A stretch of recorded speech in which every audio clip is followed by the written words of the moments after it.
To education first official. आज की जो ये वीडियो है इसमें हम आज जो है कक्षा तीसरी का जो पाठ है नाम है रस्सा कसी।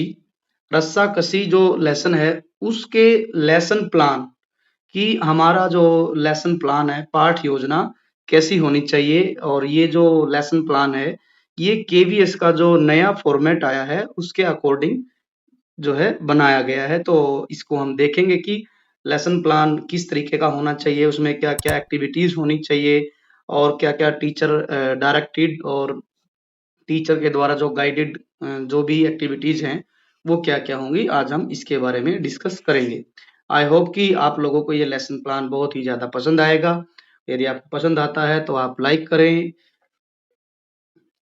चैनल पर पहली बार आए हैं तो आप चैनल को सब्सक्राइब ज़रूर करें और जो है अपने दोस्तों के साथ में भी इस वीडियो को शेयर करना ना भूलें। ये मेरी तरफ से प्रयास किया गया है कि ऐसा सैंपल होना चाहिए। बाकी आप सभी विद्वान साथी हैं, विद्वान शिक्षक हैं, मेरे से भी जो है अनुभव में ज़्यादा हो सकते हैं। तो ये आप जो है एक सैंपल के तरीके से लें और इसको जो है आप जो है इससे लाभ उठा सकते हैं। तो चलिए हम शुरू करते हैं, क्या-क्या दिया गया है देखते हैं कि लेसन हमारा है रस्साकसी। निर्धारित जो समय है इसका 10 कालांश मतलब 10 पीरियड्स लगेंगे और आप 11 पीरियड तक भी जा सकते हैं। तो हम पढ़ते हैं कि गिस्ट ऑफ द जो लेसन है, जिस्ट ऑफ द लेसन में क्या दिया गया, पाठ का सार। कविता रस्साकसी लेखन के माध्यम से कवि ने रस्साकसी खेल को खेलने के बारे में बताया कि किस तरीके से रस्साकसी खेल खेला जाता है।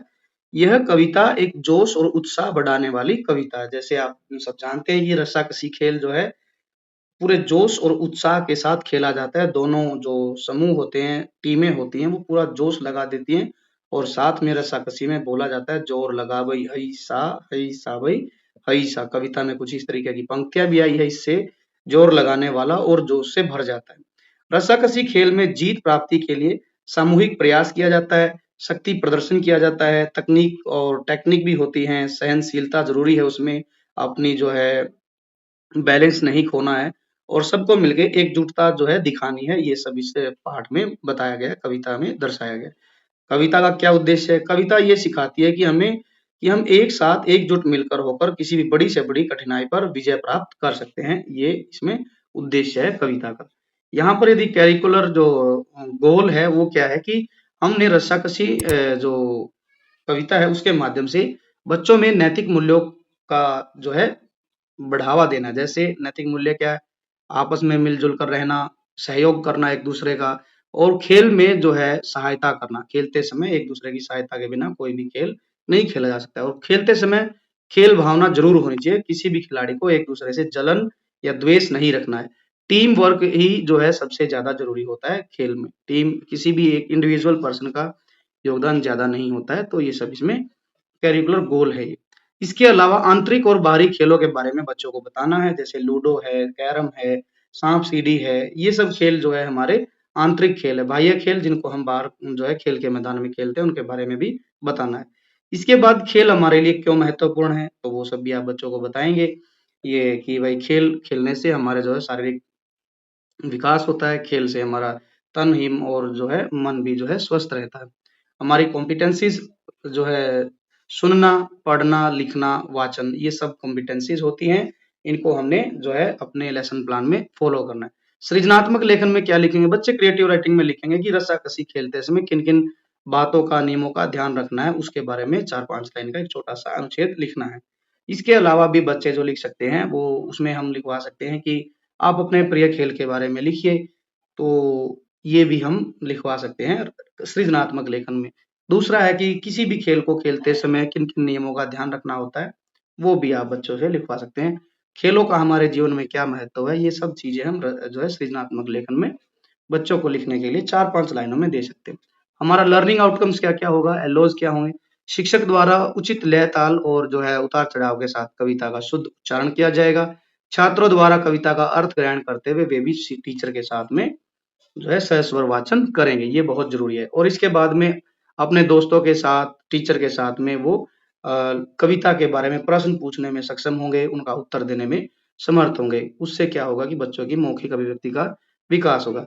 खेलों के महत्व को समझना और उन पर चर्चा करना, ये भी हमारा लर्निंग आउटकम्स होगा। यहाँ पर जो है सृजनात्मक विकास होगा, बच्चे खेल के बारे में जानेंगे, खेलों के बारे में लिखेंगे और आंतरिक खेल और बाह्य खेल के बीच में क्या अंतर होता है, उनके बारे में भी लिख सकते हैं, उदाहरण भी दे सकते हैं। व्याकरण क्या है? व्याकरण के तहत जो है मात्रा हटाकर नए शब्दों को बनाना और किताब में से खोजना, ऐसे काम भी बच्चों को सिखाना है हमने। इसके अलावा हम तुकबंदी वाले शब्दों के बारे में भी जानेंगे कि तुकबंदी वाले शब्द कौन से होते हैं। कक्षा तीसरी के बच्चों को खासकर ये आ जाने चाहिए कि तुकबंदी मतलब तुक वाले शब्द, जिनको हम इंग्लिश में राइमिंग वर्ड्स बोलते हैं। होमोफोन्स नहीं होते, राइमिंग वर्ड्स होते हैं। जैसे कविता में भी आया है, अकड़, पकड़ और जकड़, तीनों जो है ये तुक वाले शब्द हैं। यहाँ पर उदाहरण दिया गया। गतिविधि प्ले बेस्ड एक्टिविटी में क्या करा सकते हैं? जैसे रस्साकसी खेल है, तो खेलों की सूची बनवाएं पहले प्ले बेस्ड में। इसमें जिसमें कि बच्चे क्या करेंगे, पसंदीदा इंडोर खेल और आउटडोर खेलों की सूची बनाएंगे और उनके नाम के सामने खेल का चित्र भी चिपकाएंगे। ये जो है बच्चे खुद से करेंगे। इससे क्या है कि जो है कि बच्चे का जो पार्टिसिपेशन है वो क्लास में होगा, अटेंशन रहेगा। आप जो है किसी कार्डबोर्ड पर लिखकर, चित्र चिपकाकर, जो है चार्ट पेपर पर बच्चों को ये एक्टिविटी करा सकते हैं। बच्चे जो है अपने मनपसंद खेल के बारे में 5 वाक्य लिखेंगे, खेलों का हमारे जीवन में क्या महत्व है, इसके बारे में भी आप जो है बच्चों से लिखने के लिए दे सकते हैं। एक्सपीरियंशियल लर्निंग में हम रस्साकसी खेल का आयोजन कराएंगे ताकि कविता में बताए गए नियमों का पालन करते हुए छात्र-छात्राएं आपस में मिलकर खेल खेल सकें। और जो है लाइव एग्जाम्पल हो जाएगा, अनुभवात्मक जो अधिगम है उसमें रस्साकसी का आयोजन ही कराएंगे, तो उससे कविता का पूरे के पूरे का सार ही वहां पर एकदम एक ही जगह पर आपको देखने को मिलेगा। वहां बताया गया कमर को कस लेना है, ढीला नहीं छोड़ना है रस्सा, और जो है जोर लगाना है। जब बच्चे ये सारे एक साथ वहां पर मिलकर करेंगे तो कविता का जो उद्देश्य है वो पूरा हो जाएगा। इसके अलावा अब ये भी बताना है कि जैसे रस्साकसी जो है खेल है, टीम आधारित है, 2 टीमें बनती हैं। ऐसे ही और जो है भी कोई आप खेल आयोजित करवा सकते हैं, जैसे पिट्ठू हो गया, खो-खो, कबड्डी या फिर फुटबॉल है। छोटे बच्चों के हिसाब से आपको जो अच्छा लगता है, आप उसको आयोजित करवा सकते हैं। Art and sports integrated learning में क्या करना है, हम आर्ट में क्या करेंगे, बच्चों को कह सकते हैं कि अपने पसंदीदा खेल के बारे में जो है चित्र बनाएँगे और या फिर किसी पसंदीदा खिलाड़ी के बारे में। जैसे मैं अपने खिलाड़ी की बात करूँ, तो मेरा मनपसंद खिलाड़ी यदि बात की जाए तो फुटबॉल से है, सुनील छेत्री है। और जो खेलों की दुनिया में क्रिकेट से संबंधित मैं बात करूँ तो मेरा मनपसंद जो खिलाड़ी है विराट कोहली है, ऑब्वियसली बहुत लोगों का हो सकता है। इसके अलावा बॉलर की बात करें तो मैं बात करूँगा कि मेरा मनपसंद खिलाड़ी ज़हीर खान है। वर्तमान समय में जसप्रीत बुमराह जैसे खिलाड़ी हैं, तो इनका चित्र हम बनवा सकते हैं। इसके अलावा चित्रों को देखकर दिए गए खेलों के नाम लिखना, जैसे कविता में भी पीछे जो अभ्यास कार्य दिया गया है, वहाँ चित्र दिए गए हैं, नाम लिखना है उनका और उनके बारे में कोई भी 4-5 वाक्य हम लिखने के लिए दे सकते हैं। क्या-क्या हमें टीएलएम की ज़रूरत पड़ेगी? कविता जो रस्साकसी है उसकी मुद्रित पाठ की ऑडियो वीडियो सामग्री हमें ज़रूरत पड़ेगी। ये हम एनसीईआरटी की साइट से बच्चों को दिखा सकते हैं। स्मार्ट बोर्ड का प्रयोग करना है। आजकल जो है सभी पीएम श्री स्कूलों में स्मार्ट बोर्ड का प्रयोग अनिवार्य कर दिया गया है, ताकि वहाँ क्या करना हमने, कविता में आए नवीन शब्द, शब्दार्थ जो है तो ये बच्चों को ज़रूर बताना हमने पड़ता है। तो इसमें हम क्या करेंगे, पाठ में आए मुख्य बिंदुओं को लिखने और समझाने के लिए हम स्मार्ट बोर्ड का प्रयोग करेंगे। और जो है जब आर्ट का काम करेंगे तो चार्ट पेपर, मार्कर और क्राफ्ट सामग्री, रंगीन कागज, ये सब जो है हम प्रयोग कर सकते हैं। इंडोर और आउटडोर खेलों की हम पीपीटी बनाकर बच्चों को दिखा सकते हैं, जिससे कि बच्चे जो है वो और अच्छे से पहचान पाएँगे। इसके अलावा हम इंडोर आउटडोर के अलावा हम जो है ऐसे खेल भी बता सकते हैं जिसमें टीम की ज़रूरत नहीं पड़ती है। एक तरफ वो खेल लिख सकते हैं और एक तरफ लिख सकते हैं कि जिन खेलों को खेलने के लिए टीम की ज़रूरत पड़ती है, वो इस तरीके से भी हम पीपीटी बना सकते हैं। अब है कि आगे दिया गया पेडागोजिकल अप्रोच। अब हम वो लेसन जो हमने ये इतनी सारी बातें करी हैं, सोच ली हैं हमने, तो हम देखेंगे कि अब इस लेसन को एग्जीक्यूट कैसे करना है क्लास में। ये सब तो हमने सोच लिया, ये हम करेंगे। तो जैसे हम क्या कर सकते हैं, अध्यापक द्वारा निर्देशित डायरेक्टेड गतिविधि क्या होगी, विभिन्न खेलों की जानकारी देगा टीचर और कविता का वाचन करवाएगा, समूह में निर्देशन करेगा कि किस-किस तरीके से मिलके कविता हमने गानी है। और जो है जब रस्साकसी खेल रहे हैं तो टीचर डायरेक्टेड करेगा, निर्देश देगा कि आप ऐसे पकड़ो, इस तरीके से खड़े हो जाओ, जोर लगाओ, तो जो है ये डायरेक्टेड जो है एक्टिविटी हो जाएगी। मार्गदर्शन करना, मार्गदर्शन के लिए भाई खेल क्यों खेले जाने चाहिए, खेलों का हमारे जीवन में क्या महत्व है, इस पर चर्चा करेगा, मार्गदर्शन करेगा, बच्चों को मोटिवेट करेगा कि अधिक से अधिक खेलों में भाग लिया जाए। छात्रों द्वारा संचालित गतिविधि क्या होगी? छात्रों के द्वारा संचालित गतिविधि में हम जैसे रस्साकसी खेल जो होगा बाहर ग्राउंड में, वो छात्रों के द्वारा ही होगा। इंडोर आउटडोर खेलों की सूची बनाएँगे, खुद से बनाएँगे। उनके बारे में बैठ के बच्चे आपस में ग्रुप में चर्चा करेंगे और उनके बारे में फिर हम बच्चों को बोल सकते हैं कि जो भी आपको खेल पसंद आता है, उसके बारे में आप 2, 3, 4 बातें आप लिखिए। तो इस तरीके से वो गतिविधि होगी, वो एक फ्रूटफुल गतिविधि होगी। फिर हमने उसको चेक करना है, देखना है कि बच्चे लिख पा रहे हैं या नहीं। पेडागोजिकल प्रोसीजर क्या रहेगा पाठ को शुरू करने के लिए? शिक्षक द्वारा विद्यार्थियों से उनके पसंदीदा खेलों के बारे में पूछा जाएगा कि उनका कौन-सा खेल प्रिय है, कौन-कौन से खेल पूछते हैं और यदि बताते हैं बच्चे तो फिर हम ये पूछ सकते हैं कि कौन-सा खेल आपका पसंदीदा खेल है और वो क्यों है? आपको क्यों जो अच्छा लगता है तो वो आप बच्चे से पूछेंगे और इस तरीके से फिर ये भी हो सकता है कि किसी खेल के बारे में जो भी बच्चे का मनपसंद खेल है तो हम उसके बारे में बच्चे को बुलाकर 1, 2, 3 जो भी है, उनसे उनका अनुभव पूछेंगे कि क्यों खेल पसंद है। आप जैसे मान के चलिए क्रिकेट का उदाहरण देते हैं, तो आपको बैटिंग पसंद है, बॉलिंग पसंद है, आपने आज तक सबसे ज़्यादा रन कितने बनाए, कितनी विकेट ली हैं, तो ये सब बातें आप पूछ सकते हैं बच्चों से। उससे क्या होगा कि बच्चे जो है आपकी बात को तवज्जो देंगे और जो है वो रियल लाइफ़ सिचुएशन बन जाएगी और फिर हम लेसन को लेके आएँगे। चलो ठीक है बच्चों, कि अब आप सभी ने बताया तो आज हम एक ऐसे खेल की बात करेंगे कि जिसमें क्रिकेट की तरह से टीम की ज़रूरत पड़ती है, तो वो खेल है रस्साकसी। तो इससे है क्या होगा कि सवाल पूछते हुए खेल गीत को रोचक ढंग से प्रस्तुत किया जा सकता है और कविता के दौरान रोचकता भी बनी रहेगी। शिक्षक कहानी को उतार-चढ़ाव के साथ पठन करेगा, विद्यार्थी सस्वर वाचन करेंगे। छोटे-छोटे प्रश्न भी जो है बीच-बीच में पूछे जा सकते हैं, वो एक असेसमेंट हो जाएगी ड्यूरिंग द टीचिंग। पाठ को स्पष्ट और धीमी गति से पढ़ाया जाएगा ताकि जो है बच्चे हर शब्द और वाक्य को समझ सकें।